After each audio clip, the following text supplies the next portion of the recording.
Terima kasih telah klik video ini. Di konten kali ini, Mr. D akan melanjutkan kembali light novel Tensura volume 21. Jika kalian belum menonton video sebelumnya, gua sarankan kalian untuk menontonnya biar kalian gak gagal paham dengan konten kali ini. Oh ya, jangan lupa untuk like sebagai ongkos parkir dan ditekan tuh tulisan subscribe. Tenang, aman, gak meledak kok. Kalau gabut tinggalkan jejak di kolom komentar. Ya siapa tahu aja ribuan tahun nanti komen kalian dibaca sama anak cucu kalian. Oh ya, video ini Mr. D translate sendiri. Jadi kalau ada salah kata mohon diberi uang. Maksud gua dimaafkan. Oke, tanpa basa-basi busuk dan biar gak menyita waktu berharga kalian, jadi siapkan cemilan, pasang posisi rebahan, rilekskan pikiran. Mari kita mulai videonya, juragan. Kami kembali. Yari. Situasi menegangkan ini membuat Dino geleng-geleng kepala. Harusnya orang normal akan takut karena bisa ditelan oleh Satpes atau mengembara di dunia lain tanpa bisa balik lagi. Tapi Diablo, Zekion, dan Benimaru malah terlihat sangat bersemangat. Sudah lama aku tidak mengeluarkan segala kemampuanku, ucap Diablo. Kesempatan ini akan kugunakan untuk melampaui batasanku, ucap Zekion. Meskipun tubuhku belum sepenuhnya pulih, aku akan berusaha melakukannya, ucap Benimaru. Dino mendengar semua kata-kata mereka melalui telepati net dan dia merasa heran. Dino berpikir mereka bertiga adalah orang gila yang tak takut kematian.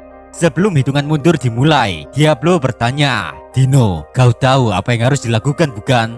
Kami akan menyesuaikan waktunya setelahmu." Dan Dino pun menjawab, "Jangan khawatir, aku akan memberikan segalanya." Jadi ketika Dino melepaskan tekniknya, Zekion, Benimaru, dan Diablo akan mengikuti setelahnya dengan mencocokkan waktu dan teknik ritual yang sulit. 3, 2, 1, close the door. Salah guys. 3, 2, 1. Ritual pun dimulai. 6 pasang sayap hitam dan putih Dino bersinar. Kedua pedang Dino yaitu pedang emas Excalibur dan pedang perak gelap Kalifauk menyatu dengan kekuatan yang sangat besar. Dino berteriak, "Valen Crusade." Seketika itu juga Dino mengayunkan kedua pedangnya dan tebasan itu memunculkan cahaya menuju tengah 5 segitiga. Dan kemudian Benimaru mengeluarkan serangannya yang paling kuat, Promance Acceleration. Diikuti Diablo juga berteriak, "End of War Requiem." Ini adalah sihir bencana dengan unsur ilusi terkuat Diablo yang dapat menghancurkan dunia. Dan yang terakhir Zekion, dia mengeluarkan serangan Dimension Storm. Serangan yang menggabungkan kekuatan Zelanus dengan teknik yang dimiliki Zekion. Masing-masing dari mereka menunjukkan kekuatan maksimalnya dan melepaskan kekuatan yang luar biasa hingga mencapai pusat 5 segitiga. Serangan 4 orang ini menghasilkan kekuatan destruktif yang sangat dahsyat yang tak pernah dilihat seorang pun di dunia ini. Serangan gabungan ini disebut Quartet Skill, The Direction of Nostalgia. Dalam sekejap 30 lantai labirin yang ada sel-sel veganya langsung lenyap. Bahkan Dino yang ada di TKP sampai ketakutan melihat serangan itu. Sementara di ruang kontrol, Ramirez dan yang lain terdiam saat melihat adegan itu.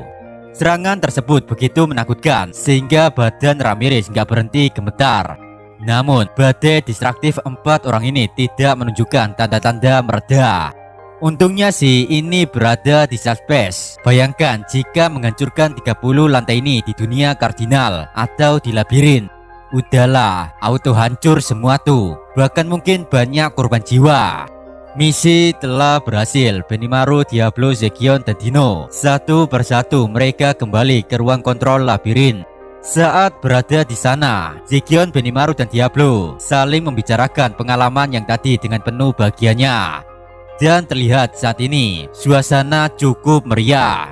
Bagi mereka bertiga, ini adalah pengalaman yang tak terlupakan, di mana mereka mempertaruhkan hidup dan melampaui batasan dalam dirinya. Di tengah situasi hangat itu, tiba-tiba Ramirez menghampiri rombongan Zekion, Diablo, dan Benimaru. Dengan nada penuh emosi, Ramirez melarang keras mereka menggunakan kekuatan seperti itu lagi. Sementara itu Dino kelelahan hingga tak mau berbuat apa-apa. Dia kini duduk di sofa di ruang tamu bersama Piko dan Grazia. Lantas kemudian Suna mendekati mereka dan memberikan teh dan manisan. Kejadian gak logis setelah ini, Bre. Tiba-tiba Benimaru dan Ramirez mendekati Dino. Benimaru bertanya, "Oi Dino, kenapa kau tidak kembali ke rumahmu?" Gokil nih si Benimaru Dono. Dia tanya gak pakai mikir anjing.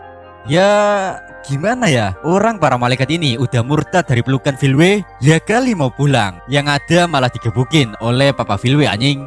Di situ Dino menjawab, "Setelah pertempuran ini, kita tidak bisa lagi mengatakan kami pulang Papa Filwe. Kita ini sudah tidak memiliki tempat lain untuk tinggal." Sampai sini apakah kau tak mengerti, Benimaru Dono? Setelah mengatakan itu, Dino sedikit mengedipkan matanya. Hal itu membuat Benimaru kesal.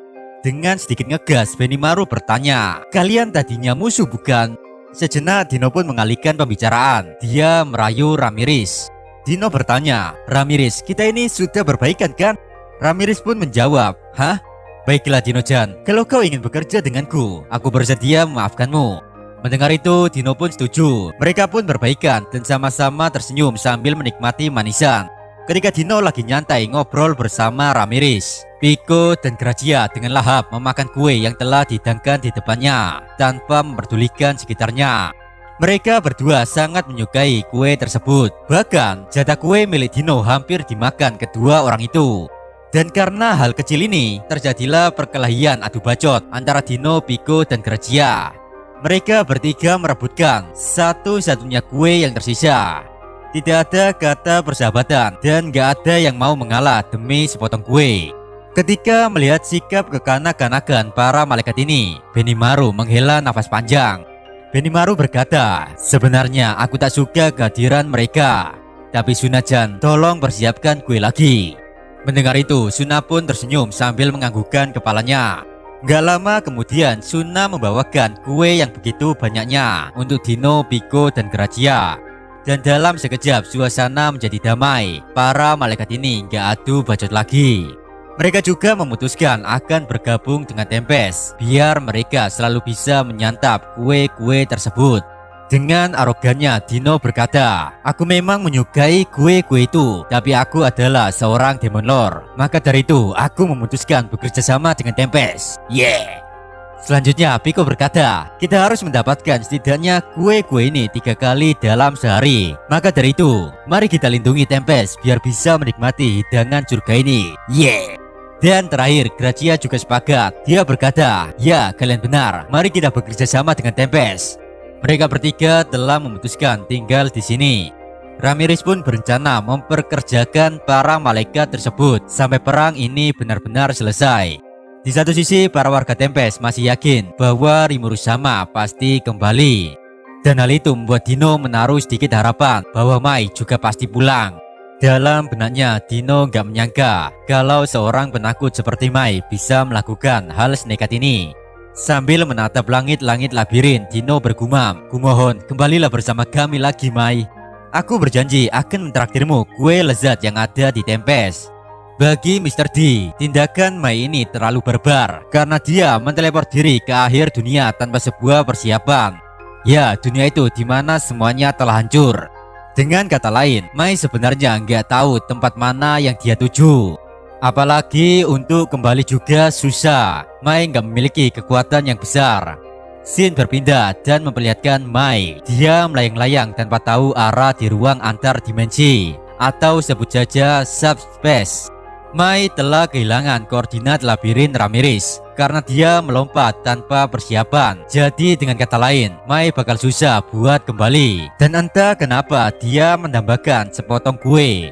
Di dunia Tenjuraverse atau dunia kardinal ini, kue adalah sesuatu yang mewah dan mahal di Kekaisaran Timur. Gaji Mai saat itu nggak cukup untuk membeli kue di sana. Tidak seperti Tempest yang ada berbagai macam kue. Di Kekaisaran Timur cuma ada kue keju panggang dan kue labu. Bahkan terakhir kali, Mai cuma memakan ubi-ubian pemberian dari tuannya, yaitu Yuki. Meskipun begitu, itu adalah kenangan indah yang tak pernah Mai lupakan. Dan saat mengingat Yuki telah meningsoi di tangan jahil, Mai menangis sejadi-jadinya. Bahkan seragam dinasnya sampai basah kuyup bre. Mai dulunya seorang siswa SMA. Kehidupannya adalah bersekolah dan merawat adik laki-lakinya yang lagi sakit-sakitan. Suatu hari dia dipanggil ke dunia lain dan akhirnya dibawa oleh Yuki Kagurazaka. Sesama orang Jepang, Yuki pun memberikan sumber daya dan dukungan untuk membantu Mai menyesuaikan diri hidup di dunia yang baru melalui Free Guild. Lalu setelah itu, Mai direkomendasikan untuk pindah ke Kaisaran Timur. Dan di sana, Mai dan Yuki bekerja sama untuk melakukan kudeta kepada Kaisar Rudra. Sejak kedatangannya ke dunia ini, Mai merasa sangat depresi. Dia memimpikan hari di mana dia bisa kembali ke dunia asalnya. Dan parahnya, Mai kini sudah berhenti menjadi manusia dan telah memperoleh kekuatan yang cukup untuk hidup di subspace tanpa mengalami kematian.